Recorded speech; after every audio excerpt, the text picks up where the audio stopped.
by a mile. Is it tough sometimes living with that? That everybody kind of looks at you and watches every move you make? I mean, people around like would know it more, but I don't really like look into it that much, just because like it's just different, like being the person, because you don't really hear people talking about you like behind the scenes and stuff. You're just around where you're at. So I mean, you have to watch what you do, just because people want to see you like get caught, get like downfall and stuff like that, but you just have to be mature about your decisions and just make the right ones. Do you have to watch the people you are surrounding yourself with? How many are legitimately trying to be your friend, and how many may see you as, you know, an entry into something down the road? You know, I know people have talked that that's a problem with a lot of basketball players, a lot of athletes in general. Have you encountered that? Yeah. Yeah, I mean, you have to watch just your friends you hang out with. You don't want to like use you or anything like that and just steer you in the wrong path, because then you've seen a lot of like high school players just go off track and like just do wrong stuff, drugs, stuff like that, and I'm not into any of that stuff. So I mean, I just surround myself with kids on the basketball team who make the right decisions and just good people. Now, playing at the same high school that your father started at, and coming in here with a lot of attention, what was it like at first? And kind of, did you ever feel like you had to separate yourself from what your dad did, you know, to kind of make your own imprint, or you know, kind of, what was it like for you? There was like a lot of expectations and stuff, because just because of him and where I was playing like in the summer and stuff, like AAU wise, and I got a little bit of like circuit, like AAU circuit stuff, and so there was just a little bit of pressure. But I mean, he didn't put any pressure on me and stuff like that, so it wasn't real serious. How much did you play against one another? How much of an influence was he?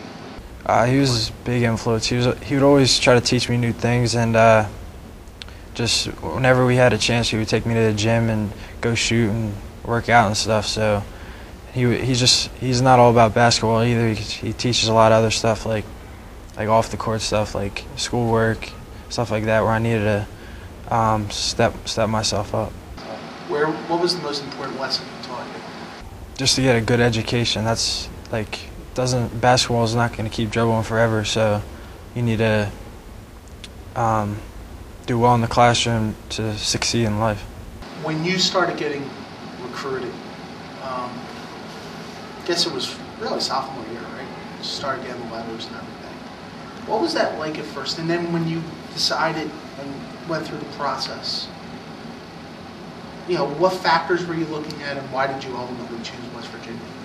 In the beginning, it was kind of exciting just to see what college is like senior and stuff, because you don't really know like who's been there, who has seen you, who hasn't. And then once they start calling you and stuff like that, it's neat. But what I was like focused on in the school was just where I would fit in, like socially, where I would fit like on the basketball court, and not like all the coaching staff and the players and stuff. I'll play a little word association with you. Just first thing that comes off the top of your mind. Frank Sciola, what's he meant to you? He's been a great inspiration to me. He's taught me a lot, like not just on the basketball court, but off, about school, about just helped me through colleges, like picking the right choice. And on the basketball court, he's obviously done something right, because we've been winning the last couple of years. Ed DeRogeris. He's been a great friend just since growing up and playing with him AAU ball and stuff. And I was real happy when he decided to come here, just because he lived in the Pennsbury school district when he was younger, and then he came back just to get out of the private school. But he's been a good friend and a good teammate. Norristown. The first thing that comes to mind is Khalif White, just because he's one of my best friends, and we played together younger, and he's really grown as a player and a person. You have a favorite moment?